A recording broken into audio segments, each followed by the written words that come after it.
You're listening to the Hawke Media Podcast, a podcast dedicated to helping entrepreneurs and executives crush the digital marketing game. Whether you're looking for techniques and strategies or tools and resources, you've come to the right place. Let's get into the show. All right, you're listening to HawkeTalk. I'm here today with Lauren Gibbs. How are you? I'm doing well. How are you? Good. So, always got to start it off. Like, did you come right out of the womb, jump in a bobsled and just shooting down the stairs? Like immediately that was your life calling. You knew from 2 years old, right? That's what you were going to be doing? Absolutely. Yep. Yeah. I mean, I did climb out of my crib at 8 months. Okay. So, that's impressive. The story is my mom only pushed once or twice. So maybe I was always in need of speed. Yeah. You're like leaning into it before it. Yeah. Right. Yeah. I'm curious. So where are you from? Where did you grow up? Born and raised in Los Angeles, California. Have been an athlete as long as I can remember. And then went off to the East Coast for college because I was like, I need to know what the cold feels like. And so what drew you to athletic? Were your parents athletes? Like where did that start? So I was always, it's funny because I can distinctly remember asking to play AYSO soccer, but I don't really know why. I was always a kid that like always moved around. I always had a lot of energy. I wasn't allowed to have caffeine as a kid. And I begged my parents, I said, it's probably good. Yeah, for sure. Even now I need to limit the caffeine, but I remember begging my parents to let me play AYSO soccer. And that started at 8. Before that, I did like ballet, tap. I did one of those like kinder gymnastics things. And like now I'm 5'10" and 180 pounds. So clearly gymnastics was not in my future. I also took figure skating lessons as a kid because my neighbor growing up was a competitive figure skater. That was my wife. Yeah. Yeah. No, she did it up until through high school. And then right before like starting to try to do the Olympic trial stuff, she's like, no, I'm just going to go to college. It's a lot, especially figure skating. Like it's a lot. Yeah. No, agreed. And so was soccer your sport growing up or? Yeah, I played soccer from like 8 years old until 16. And the dream was to like go to Stanford, play soccer, become an attorney. I did none of those things. When did the attorney dream come in? I'm always curious about this. Like at what age do you decide I want to be a lawyer? Like pretty young. And I think it was because I loved to argue. Yeah. I had the same thing. I grew up arguing with my parents and my mom used to always tell me that I should be an attorney, but it never clicked that like I'm actually going to do it. Yeah, no, then I found out like how much schooling and how much reading you had to do. Yeah. And I was like, I don't think this is for me. And so up until 16, you're doing soccer. Did you continue that through the rest of high school or something changed? No, I realized at 16, I wasn't great at soccer. Mm-hmm. I was just fast. I was fast and I was kind of a lazy athlete. So I just never really developed the ball control skills that you needed to be amazing at soccer. And I just was getting injured all the time, like, spraining ankles and like I messed up my hip and like. As you said, 5'10", 180, like you've got some muscle on you, like that, some weight on your ankles. Yeah. Well, I wasn't that big. So like in high school, I was like 145 pounds. Okay. So but still, like I know some grown women who are lighter than 145 pounds. So I realized after my sophomore year of soccer that it just wasn't for me. And the volleyball coach had been trying to get me to play volleyball for a long time because I can jump pretty high. And so that was like the switch to volleyball. And so I ended up playing volleyball in college instead. And how long did you play in high school? Just sophomore, the junior and senior year. Okay, cool. But did you excel at it right away? Was it like you were good or is it just? It was like I had some raw talent. If I made contact with the ball, it was just going straight down and I had some decent hops and some hang time. Really lacked body control and ball control. So I never really got to play back row, but, got to hit. And so I got recruited by a number of different schools and then actually got recruited by Brown to do track because I was a long jump and triple jumper and was a CIF champion in long jump and triple jump. And then I found out that track and field was 2 seasons. I was like, look, I'm looking for some like work-life balance or sports school balance. And so I asked them, I was like, do you guys have a volleyball team? So they introduced me to the volleyball coach. She came to watch me play and went for a visit. And she was like, if you want to go to Brown, you're in. Awesome. Okay. That's great. Yeah.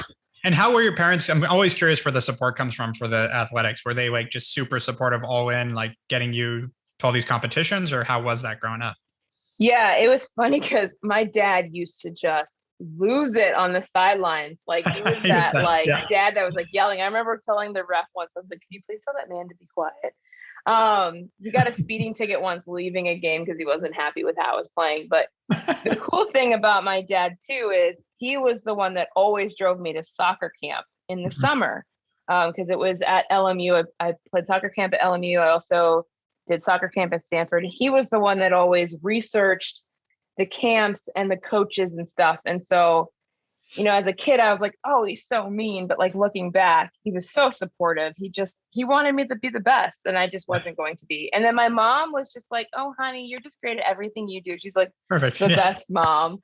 So they've always been supportive. I remember in college, I talked to my dad before one of the Harvard Brown games. And he was like, oh, I'm in the airport. I have to go to Chicago for a continuing education course. He's a clinical psychologist. And while he was in the airport, he changed his mind and decided to fly up to Providence. And so surprised me as I was like on the starting line. So yeah, my parents have always been supportive, which is cool. Very cool. And so how to progress through college? Like, did you decide I'm going to be a volleyball player for life, or how was that how did you view it? No, so sport, as many people know, is always evolving, and there just weren't a lot of opportunities for professional sports for women. And being 5'10" is tall, but it's not tall for a volleyball player. I started a bit late, and, sports was always something that I thought I would utilize to get into a good school, to then graduate, get a good job, and then, all that normal, like adult stuff. And when you went to Brown, what was your kind of plan, let's say adult life plan at that point? What did you think you wanted to do coming out of it? Yeah. So I basically majored in just like entrepreneurship and business. And so at the time, I was selling Cutco. So I definitely thought I was Cutco for life, which I think. Oh, did you? Nice. I think a lot of us, right, who sold Cutco and did it for a long time, thought. So I like the idea of sales and, running my own business. So definitely entrepreneurial. And then thought maybe I'd get my, graduate degree, which I ended up getting my executive MBA from Pepperdine. Nice. And how long were you at Cutco? How long did you do that? Man, I did Cutco from 2002 till 2000, was it 8 or 9, something like that? Yeah. 6-7 years. Yeah, for a while. And first off, I'm curious, how'd they recruit you? How'd that first intro come into them? For Cutco, I'm a mailer baby. Yeah. So I got a letter in the mail. Same deal, yeah. I thought I was, cause it said I remember you'll be selling housewares and sporting goods. So I thought it was like a recruiting company for Sports Chalet and Big Five. So I thought I'd be in store selling stuff. And then I was so confused when I went for my interview, but obviously it turned out great. I mean, I have friends for life from there. Yeah. Obviously you're one of them, and so skills for life. It's so fun to see. I mean, we talked about this before, but it's one of the more incredible sales training programs you can ever do as a college kid. And a lot of people shrug it off because of that first week in training with your family as some scam or some blah, blah, blah. But if you dive in head first, the amount you learn, I still to this day, it's been 15 years since I worked at Cutco, and I pull from it all the time. My business partner was from Cutco. It's just, it's crazy. But I still know the referral approach, and I know the first appointment script, that stuff. Yep. Will never leave my brain. And by the way, you can use that in any other sales. Sales is what drives a lot, including our own business. It's a huge sales program. I have a 60-person sales team now that I had to build and train. And now we have obviously other people too, but it's so much of it is the same as selling Cutco. So much of the 100%. We actually, Tony talks about the Cutco rule of law, and having, the numbers in front of you and making sure we're projecting right and having that cascading waterfall, and all that is how we run our company now. So it's just, the education's priceless. Absolutely. And you can make some money. And so what drove you to leave after 6-7 years? What came up? I think it's hard, it can be very isolating. I was in a part of town that would have been great for me now, but as like a 22-year-old, yeah, the summer is so much fun, right? And in the fall, you're just like, where did everybody go? Yeah. And so at 22, I don't think I was great at retaining people. I think I was really good at training them, but the retention piece wasn't there. And so it was just time to go do something else and live somewhere else. And like, I still know my rep number. People still order for me from time to time. And that's awesome. I talked to Jay Brad and all those guys and so, yeah. And so what'd you end up doing next? So I did a lot. So I moved down to San Diego. Yeah. I sold hazardous waste disposal services. Wow. That's a pivot. Yep. That I learned a lot there. They fired me. So shout out to the people who fired a future Olympian. And then I sold some like online advertising for a while. And like the concept was really good. It just was like, they didn't flush it out enough and they overcomplicated the concept. It was like right when Constant Contact was really popular and you could create like a microsite and a coupon and like websites. And it was all like, I did well. I sold a lot, but, and they had like this online directory. The online directory was too convoluted. So like, if you were looking for something, you could look in like 4 different directories to find the one thing you're looking for. So it wasn't super intuitive. And then after that, I got talked into doing inside sales for a server warranty company. And the money was great. It just like, I just didn't want to sit at a desk all day and just calling and saying the same thing over and over again. So that only lasted for like 3 months. And then I had made myself a promise to fully vet every opportunity that came to me, because after the hazardous waste company, I was unemployed for like 7 months. And like, I was one of those, like, I'm an Ivy League grad, I'm intelligent, I have sales experience, you will pay me lots of money. But by this time, like, the housing market had crashed in the middle of a recession, all that stuff. And so I couldn't find a job to save my life. And I turned down all these opportunities that I just at face value didn't seem like what I wanted to do. And so after that experience, I was like, you just need to pound the pavement, and any interview you get, you will go on. And so after I got this server warranty job, and I told the guy, I was like, look, I'm the type of person that if I don't see value in this, there is nothing you can do to motivate me. There's no amount of money. If I'm not enjoying myself and this doesn't fit for me, I'll be gone in 3 months. Yeah. He's like, okay. And so I went in for a job interview at ADT Security. I'll never forget the interviewer is still a good friend of mine, Tony Peluso, was like 6'2", like well-dressed. And I was like, wow, cool, okay. This is more my style. Like, you look like a salesman. Yeah. And so he sits me down, he's doing the interview, showing me like what you can make and all that. And I just stopped him and I said, look, I understand that this is a great opportunity for somebody, but I don't have if I was going to do outside sales commission only, I'd go back to selling Cutco, because that's the easiest thing, one of the easiest things to sell. And I know the product. Like, I know nothing about security. I was like, but I have some management experience. So if by chance there's ever any management positions open up, let me know. And so lo and behold, his boss was in town and his son had worked for Cutco. Nice. And was like, hey, my boss actually wants to talk to you because we have an opening in Orange County. And so long story short, I ended up only being at the server warranty place for 3 months. Skipped the sales rep job and got a sales manager position in Orange County for ADT Security in their small business division. Yeah. Awesome. And what year was that? When did you join them? That was 2012. Okay. Yeah, 2012. Yeah. And so what happened over the next couple of years? How you just stuck it out, or? Yeah. So I was, we're doing well. I got really lucky because there's two managers. There's two sales managers for office, and the one sales manager got fired, and they were having trouble finding someone else. So I was like, look, let me run the whole team myself as long as I can. So made enough money to buy a house, ran the team, crushed it, got promoted, moved to Atlanta for a new job, was there for like 2 weeks, got a phone call and said the company has restructured.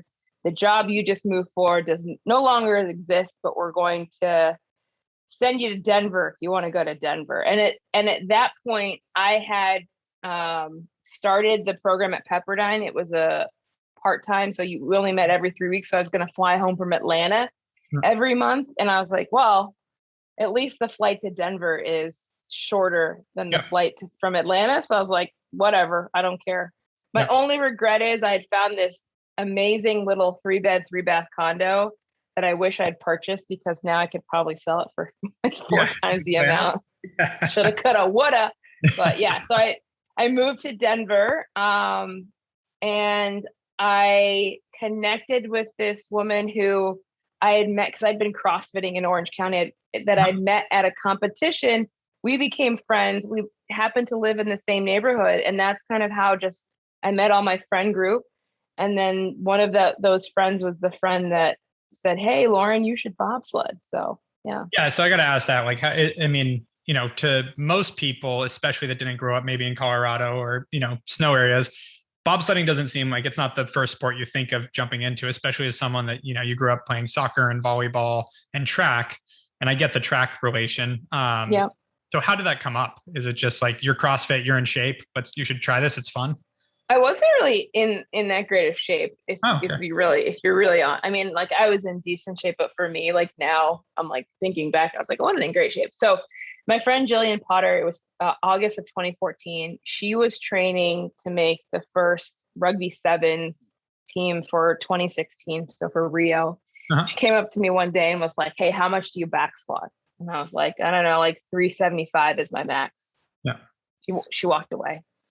And then she came back and she's like, "How much do you deadlift?" And I was like, "I don't know, 425, 435 in that range." She's like, "Okay, cool." Walked away. And then was like on her phone and came back, was like, "Hey, can you sprint?" And I was like, "Jill, what's the deal?" She's like, "I think you should bobsled." And at this point I was 30, right? Yeah. 30 years old. And I was like, "Are you crazy?" I'm like 8 years removed from any kind of real elite competition. No. I bought a house. I have a house that I'm renting out. I'm just finishing my MBA that I spent a lot of money on. And I'm like climbing this corporate ladder. I can't bobsled. I was like, bobsled's not a real sport. That's a 1990s Disney movie. That was like, Love Cool Running. Yeah. Yeah. And so the reason I tried out is because of that promise I'd made to myself when I was unemployed, right? To fully vet every opportunity. And then I found out that the tryouts were being held at an Olympic training center that was like an hour away in Colorado Springs. And I was like, it said that if I paid some extra money, I could tour it and eat in the cafeteria. So I was like, sold. I'll go down there to quote unquote do this tryout. But really I was just going down there because I wanted to see how Olympians live. Yeah. Yeah. And that's how it all started. And so what happened at that tryout? Or did you train for it? Did you like take it seriously and like, I'm again? No. Okay. No, the tryout was like 2 weeks later. No. I had to call my mom because I was going home before the tryout to because I needed sprint spikes. And I hadn't sprint since I was like 16. Yeah. So my mom, I was like, "Mom, can you find my sprint spikes?" She couldn't find those, but she found my long jump spikes that were kind of similar. So went to the tryout, was definitely the oldest person there. And definitely the only person that didn't train for it. Like everybody else had trained for it. And it was cool because like, I don't know how into CrossFit you are, but, or weightlifting, but Morgan King was there and we're good friends now. Rio Olympian, incredible person. So that's where we met. And she was like, just checking it out for skeleton. And then there were some other like pretty decent track athletes. And then I'm talking to this one woman and find out she's 17 years old. And I'm like, I am competing against children. This is going to be embarrassing. So for those of you who are wondering, like, what does a bobsled tryout look like? So you do a 45-meter sprint. Uh-huh. You do a two-handed shot toss. So you take like one of those metal shot put balls and heave it forward as far as you can, two hands. And then you do a standing broad jump. And you do those three things. And then if you do well, they invite you to like a rookie camp. Okay.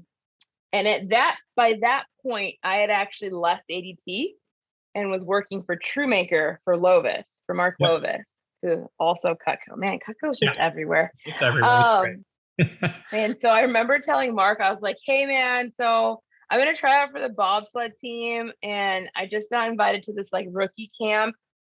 It's only going to be a week. I'm just going because it sounds like a cool like opportunity to see how Olympians live for a week, but that's it. And, in true Mark fashion, he was like, yeah, whatever. And like, we had like continued our conversation. And so, so I always say I tried as a joke, and 7, almost 8 years later, I guess the joke's on me. And so how was that experience? I mean, I think it just like your own curiosity, I'm sure most people are curious what goes on in that training camp. So in that training camp, it's like bobsled 101. So it's in the summer. So we're not actually sliding there. We have a wheeled bobsled track. Uh-huh. They actually just built an ice version, which is incredible and life-changing for future bobsledders for sure. So they just teach you how to push a sled, because everybody generally starts out as a brakeman. So you get the sled going, you hop in, and then your head's basically down the rest of the ride until it's ready to pull the brakes. So just going over that, we did some additional testing. We did like a 3-rep max back squat. We did a power clean. And then I think we retested the 30-meter sprint. And then they have you walk the track. So you can kind of see what a bobsled track looks like in the summer. Mm-hmm. And then, Lake Placid is just like the cutest little town. So you just hang out in the town. And I met my best friend, who was already an Olympic medalist at that time, Jamie Poser.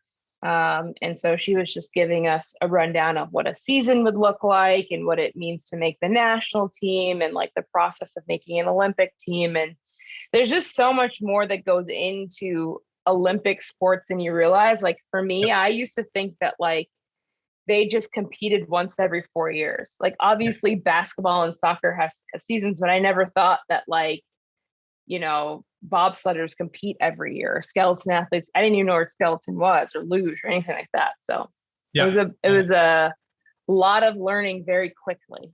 And you said that was what, 2014? 2014, yeah. And you went to the Olympics in 2018, right? Correct. So it was 4-year process of training and I guess trying to make the national team, that kind of. So how was that? Like, was that kind of like as sort of seamless as it seemed to be to get to that point where it's like you kind of tried it out, then it went to the next step, it just kept progressing? Or were there points where you're like, I don't know that this is going to work? Yeah, I mean, every day I was like, I don't know if this is going to work. I've been fortunate. I made my first national team. I've been on the national team since, knock on wood. Hopefully make another national team and hopefully go to another Olympics. But yeah, so you do a single push champs, then you do a doubles push champs, then you do team trials, and then they name the national team. And then the national team goes on tour. So we do 8 World Cups and then usually a World Championships, which is the same format as the Olympics. Uh-huh. So it's a 2-day event, 2 runs a day. And then it's, wash, rinse, and repeat the next 3 years. And hopefully you're getting faster, stronger, and just, better technique is the biggest thing. Obviously practice is a good part of it, but is it also like, do you have like workouts you never thought of when you were doing this? Like, is there training that you're just like, even though you've been an athlete your whole life, you're like, wow, this is a whole different level of training? Was that part of it?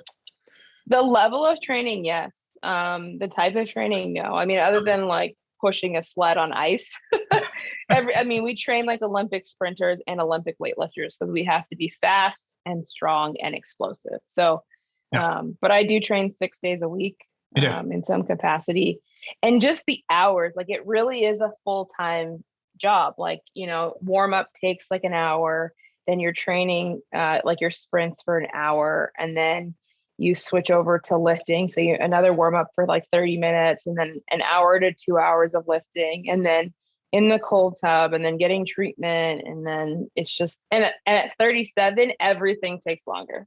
Yeah. Everything. Yeah. I can feel that already. And so with that beginning process, was it immediately a full-time job? Like, I know the workload was, but did you stop working from 2014 and that was it? Or? So I was really fortunate. Mark was kind enough to allow me to work for part of that first season. But with the time difference, because I was in Europe, we had a call and he's like, this isn't working. And I was like, you're right. But he was really good to give me the bandwidth to try. And then after that first season, because I still had a very expensive car and a very expensive apartment that I was renting in Denver, because I figured, like, I don't want to sell all my stuff before I know if this is going to work. So I got back, sold all my stuff. Fun fact, when you lease a car, you cannot get out of the lease early. I learned that. So my dad, I know that now, obviously, but at, 30, it was my first lease. I just, wanted a nice car. So my dad bought me out of my lease. Luckily, his transmission had gone on his car, and then sold a bunch of my stuff on Craigslist, packed the rest of it up, put it in storage, and thought, okay, so I'll see you in a few years, and that'll be that. And then Mark was really nice to, hire me on like a contract basis. They were ramping up an office in New York. So I moved to New York for 3 months and helped ramp up that office, and then took all the sales appointments that the kids in Manhattan didn't want to travel for. So like the Long Islands and New Jerseys. And I had a bunch of credit card debt because, when you make a lot of money, you're like, I'll pay that off later. But then when you go from making a lot of money to no money, you're like, I need to pay that off now. Yep. So, I did the exact same thing at Cutco, by the way. Yeah, right? Oh, it's easy at Cutco because you get a big commission check every week. You're like, I'll pay it off next time. Yeah. So paid off all my credit card debt. And then after that, didn't work really for the next probably 5 years. Would do like speaking engagements here or there, had a couple sponsors here and there, just kind of, I had a beef jerky sponsor. Shout out to Chef's Cut Beef Jerky. They gave me unlimited amounts of jerky. And I remember coming back after that first summer, after my first season, and with all this free beef jerky, and the coaches were like, you're different. I was like, what do you mean? He's like, you haven't really done anything in this sport and you already have people giving you free stuff. And I was like, well, I have a sales background. Yeah. And so it's incredible. I'm an Olympian with an Ivy League degree and a executive MBA. And it you would never think that those three things would work together, but that education and that sales background are the reason I've been able to excel, because I've launched a speaking career and a consulting business, and now I do content creation, and I actually went viral on TikTok. And so still charting my own path. And that's just one, I climbed out of my career at 8 months. So I've always kind of just wanted to do whatever I wanted to do. Yeah. But two, have always just been very entrepreneurial and just wanted to find ways to excel in, paths that aren't the normal paths. Cause the corporate thing was not for me. Everything was beige. The walls were beige. All the people were beige. And I'm not even talking about skin color. I'm talking about personalities, and nothing against beige humans. It's just, I need change and movement and excitement, and I need challenge. And that's what really attracted me to bobsled. After my first bobsled ride, I thought I was going to die and also float off of the planet all at once. And that feeling is that same feeling you get when you go into a sales call and you don't know if someone's going to buy big or not. Yeah. And then when you ask for the order in that pause, and they're like, yeah, I'll take that $3,000 set of knives off of you. And you're like, hell yeah. Yeah. I just need that in my life. So no, I get that. And so when did it hit that you're you went from, again, looking at yourself as you're competing with a bunch of children. Okay. You made it to practice camp. Okay. You're making it on the national team. At what point were you like, wow, I'm actually very good at this? I still struggle with that. Okay. I know you got you showed it earlier. You got the medal sitting right there. It's objective evidence that you're pretty decent. Well, it's funny because when I started, I was so bad. Definitely had the raw abilities, right? Strong, fast, hardworking. but it took so much work that most of the things that I do in my life, I don't want to work that hard. And I'd gotten to a point in my life where I felt like I was better on paper than I was in real life. And so that's what this journey really was. I don't think it was ever about the Olympics. I just wanted to prove to myself that I was the person that everybody else thought I was. Mm-hmm. And I just said, win, lose, or draw, you're going to do this whole quad, right, whole 4 years in 2018.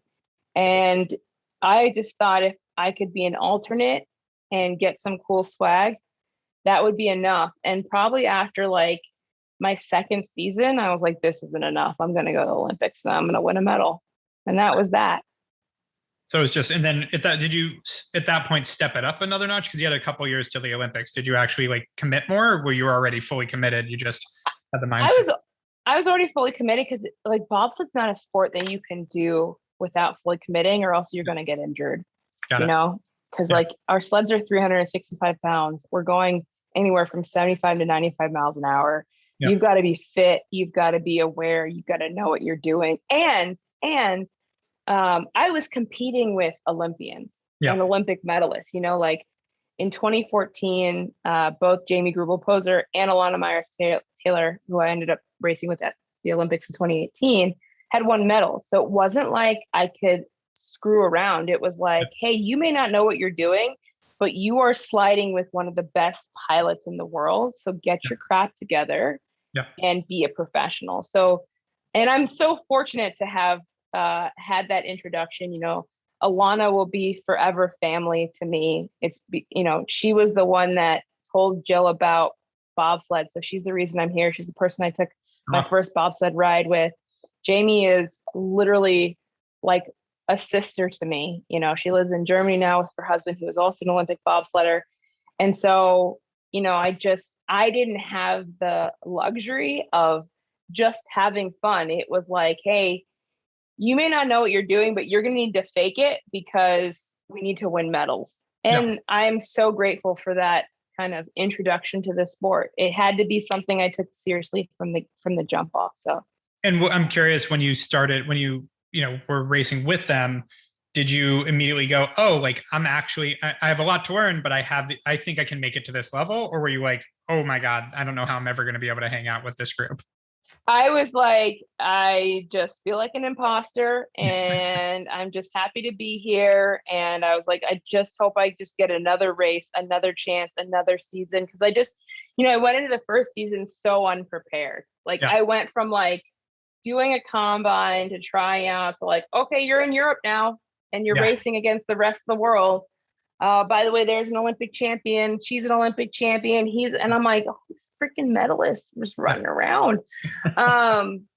So it was really like after that first season, I was like, okay, it's time to like really figure this out and like hone my craft and take this seriously. So started taking it seriously pretty much from the beginning, but like really thought I could, go to the Olympics probably after my second season.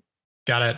And so when you qualified, was it expected? You're like, you were pretty confident with the path, or was it kind of a shock, like still exciting that you got there? There's one of my teammates said this quote, he's a skeleton Olympian. He said, you'll never forget the moment they told you were going to be an Olympian. Cause there's so many numbers that are considered. So the pilots qualify based off of their world ranking, and then a selection committee puts the brakeman in the sleds and basically decides who the best combos are. And the U.S. women's team is so competitive. I've never competed against this caliber of athlete in my life. I think you're competing against literally the best in the world. Yeah. And like, I mean, just the most elite women I've ever seen. And the women's bobsled team, the U.S. women's bobsled team specifically, has won a medal every Olympics since the introduction of women's bobsled into the Olympics in 2002. So we have a very long and important legacy. And, so no, I mean, there were moments where I was like, hell yeah, I'm going to the Olympics. And then there were other moments where I was like, nope, just screwed it up. I'm out. I should just pack it up and go home. A lot of nights crying, a lot of sleepless nights, I used to have nightmares that like I would show up to a race and like the start ramp would be completely covered in snow, and they'd be like, okay, go push a start record. I'd be like, through snow? They're like, yeah, if you're good enough, you should be able to figure it out. And so hopefully I'll never forget the moment they told me I was going to be an Olympian. It was in St. Moritz, Switzerland. It was 11:30 p.m. at night, European time. And it was in this room of like 6 people in this like old European hotel in this like old library.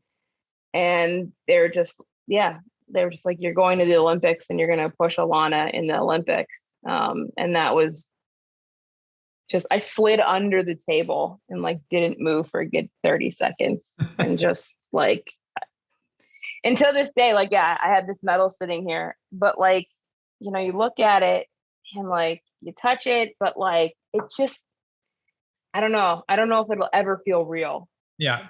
No, it's the meaning behind it is insane. Like it's Mm-hmm. amazing. And so so you keep training, you go, how was it going to the Olympics, going to the Olympic Village, showing up with all the different athletes from the country? Like, did you feel more patriotic? Like, have you always been like a huge American pride person, or did it feel more then? Like, I'm curious about that part. I think as an athlete, you grow up listening to the national anthem. So you always have like representing your country. I've always loved the Olympics. My mom broke her leg watching Michelle Kwan, like running down the stairs to see Michelle Kwan skate. And I like love gymnastics and have watched the Olympics my entire life. And, I used to march around the living room to the Olympic fanfare because my mom had it on record player. But you get to the Olympics and you see everybody with their different like garb on from their countries. And it's so fun to see, cultural representation in clothing and just food, and everybody's excited. It's like the coolest club you could like best secret society that you could ever be a part of. And it's special because we all know how much freaking work it took to get there. Like you bleed, you cry, you break things, you get, injections. Like it takes all of you. And so the recognition of that, I think, in each other is so special. And, the saying is once an Olympian, always an Olympian, never former, never past. Like you never call an Olympian a former Olympian or ex-Olympian or past, because like it's something that you carry with you forever. You get a ring. Every US Olympian, and I think other countries do it too, gets an Olympic ring for every Olympics that you go to. And Team USA does such a good job of making you feel special. I had the most fun, but I also told myself, because you can let the goal of winning a medal determine how much fun you have, or you can just decide to have fun whether you win a medal or not. Because my feeling is whether you win a medal or not, the journey and the work it took to get there is exactly the same. Yep. Right? Everybody does their best. And so I really feel like we need to celebrate the journey more than the end result, because that journey is how you change the world. Yeah. The medal's not going to change the world. You change the world through your experiences, your failures, your successes, the people you meet along the way. And that to me is what success is. Success is taking your life experiences and then creating something that, betters society. Yeah, totally fair. And so I am curious. So you go out there, and did it feel like you were home? Like you're all of a sudden surrounded by all these people that have been going through the same thing, and you had that with your teammates, but now you've got, I don't know how many people are on the US Olympic team, but there's a lot. And did you just feel like a little bit of like, you all know, like we all understand each other, like we all know what we've gone through, that kind of thing? Definitely that. But then there's also some celebrities, right? Like I met Shaun White and took a picture of Shaun White. I met Lindsey Vonn, took a picture of, Adam Rippon was not the celebrity he is now, but we've always been friends. So it's always fun to take photos in your Olympic gear. And like when opening ceremonies happens, we're sitting back there for a good like hour or so. And it's all the countries. And it's like everybody's like dressed to the Olympic nines, right? Like you got your opening ceremonies gear on, and Ralph Lauren always does it big. Like we had the Dumb and Dumber gloves that people were like all excited about. Right. Yeah. And like people trying to buy it off of you because our stuff is dope. Like the Team USA stuff is like, there's no stuff like Team USA stuff. Come at me. That's fine. That's awesome. Though I think Summer gets cooler stuff. Like they get a blazer. Like I could really use an Olympic team blazer. Like, can you imagine showing up to a business meeting with a US Olympic team blazer? Yeah, like that's gonna hold out for the rest of your life. That's a good one. Right? I need to get Dumb and Dumber gloves. I guess a trip to Aspen, they'd be fun, but yeah, not super useful. But yeah, so it is an experience that is impossible to fully describe, in words. And so, did you go into your races thinking you were going to podium? Like, were you pretty confident? You did. Okay. Yeah. And when it happened, was it, I got to imagine it's still surreal. Even if you had that expectation, you were still like, but we really just did this. It's more surreal. Like you almost feel numb. Yeah. Like I was like, I did it. Because I was never the person who I'm like all over the place. Right. And I was never the person that like would see something through to completion. I would just be like, oh, I'm bored with this. Now I'm going to go do this now. Yeah. And that was really the first time I made a goal, saw something through to completion and I did it with intent, like even volleyball in college, my main goal was to, get a job after college, get a good job because I went to a good college. So I played sports to get into a good college. This was just to see if I could do it. Like I just wanted to do the damn thing and see if it was possible. And it was. I remember watching on social media too. It was just like, oh, Lauren's doing bobsled. Holy shit. And I watched the race. It was like, did that just happen? Because I knew you again at Cutco and it was like, I didn't have I knew you had worked out. You had posted some CrossFit videos, but it was like, you're in good shape. And then it was like, you're at the Olympics. Like, and it was awesome to witness it. And it's crazy. No, and so I'm curious, how quickly did you go, all right, now to 2022? Like, how quickly did you go, I got to start preparing for 4 years from now? Man, the Olympic drug is strong. Yeah. So literally we're standing there like on the fence with like an American flag behind us, chanting USA with all our family and friends. It's like, I have the best support system in the entire world. I don't know how I got so lucky to have these human beings that like care about me so deeply. Obviously, my mom and dad came. My brother didn't come though, but he has like 2 kids and they were young at the time. And so in school and all that stuff. Yeah. But like I had 17 people total come to Korea. Some of them only JP came. Really? He came. Anthony came. Yeah. Of Anthony. Right. How'd you like Korea? So it's funny. People ask me all the time. I didn't get to see much of Korea. The parts of it that I saw, I love, but like you're very much in a bubble. Like, we're bused from place to place to place. Like there's a bus to the Team USA house, there's a bus to the track. There was one day where I tried to go out in the just general population to go buy some stuff because I was stupid and didn't get it while I was on the Today Show because there's like 2 plazas where you can buy stuff. And it was packed. Yeah. Packed. So people everywhere. But I will say this, Korea is just one of the friendliest countries you could ask to be in. The people there were so excited to host the Olympics. My parents had nothing but amazing things to say about the culture and the food. Like I saw some temples and stuff like that, but they really got to explore Seoul. And so I feel fortunate that, it was in a place where my family felt welcomed and taken care of and celebrated. So that was really special. No, it's a great spot. Seoul is awesome. And so, as you said, the Olympic drug is real. Like, how quickly was it that you're like, I'm in for next year? Was it the moment you got you're like, all right, I'm still going to do this? It was like, I was like, how it can't be over. Yeah. It can't this can't be the end of it. So it was literally like, we're standing, and that's where I was going with the story. Yeah. We're standing with the flag and we're chanting USA, USA. And then all of a sudden I start going 4 more years, 4 more. And I was like, oh, what did I just say? And that's, and like this go around has been very different. I'm older. I have other interests. I'm in the process of buying a house. Now I have to buy a car. I'm working full time.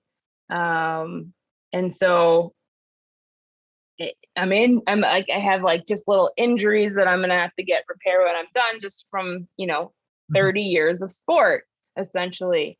And it's definitely harder in different ways, but easier in other ways. And so I'm just so fortunate for the whole experience, because I always say it's turned me into a whole person. I've grown so much in the last 8 years that like, I know who I am from this experience. Like it really rounded out, like, I know who I am. I know what I'm meant to do, and I know what I don't want to do. And, so that's really cool. That's awesome. So I got 2 more questions for you. One is, what's next? Obviously 2022, but what do you think is the future for you? Fingers crossed for 2022. I still have to make the team. Bobsled's one of those crazy sports where I have to try out for the team every year. So got it. For all you listening, imagine having to interview for your job every year. It makes it a little different. I was gonna say it's kind of a diabolical, but not the worst idea for CEOs either. Yeah, right? For real though. Yeah, for real.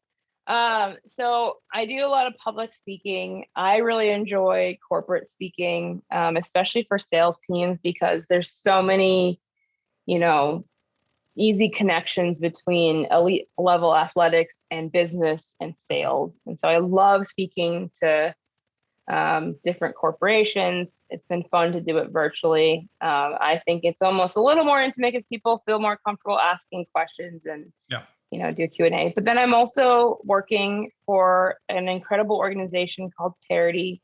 Our mission is to help close the pay gap in professional sports sponsorship. Oh. So not so fun fact, there's about a $66 billion spend annually globally in sports sponsorship, and women capture like 0.4% of that. I don't know if you see all the gear I'm wearing or familiar with Angel City. I know, I see that Angel City stuff. Heck yeah. We invested in them and got tickets. So big advocates for that. The founders are friends. So that's awesome. We'll have to go to a game then. 100%. That'd be awesome. Yeah. So yeah, that's my mission and my passion. And how it came to be was like, I got a text message from a friend that was like, hey, do you want to do this paid post for this company? And then had a conversation with the co-founders, and it grew into so much more. But the reason I love what I'm doing is I run into too many athletes that put their worth behind their medals. Medal or no medal, the training, the grit, the adversity that athletes overcome is so special and should be celebrated. Yep. And so my mission is to help tell more of those stories to inspire and have people aspire to. So that's kind of what I'm doing. Yep. Well, last question, and kind of on that note, for those people that are aspiring for greatness, whatever it might be, whether it's athleticism, whether it's business, whether it's whatever their calling is, what's one piece of advice you give them that you either wish you heard or you did hear that's not like a cliche, like work hard, but like something that you think would be really helpful, again, one way or another? Yeah, I think that one, when you stop running away from failure, that is where you can begin to truly succeed. And when I say that, it was when I would fail, I would move on to something else because it hurt my ego. Mm-hmm. Right. But the way I started to see it is I'd rather fail leading up to the Olympics than fail at the Olympics. So do you want to deal with little failures along the way and have an incredible experience and meet your end goal? Or do you want to get it perfectly every time and then fall apart at the end? So I always feel like if you're not failing a little bit, then you're maybe not taking enough risk or trying hard enough. Couldn't agree more. Well, Lauren, this has been awesome. Obviously, we'll be rooting for you. And thank you so much for coming on HawkeTalk. Yeah, thanks so much for having me. This is, I love what you're doing. So best of luck to you. You've been listening to the Hawke Media Podcast. To ensure that you never miss an episode, make sure to subscribe to the show on iTunes or your favorite podcast player. Thank you so much for listening. Until next time.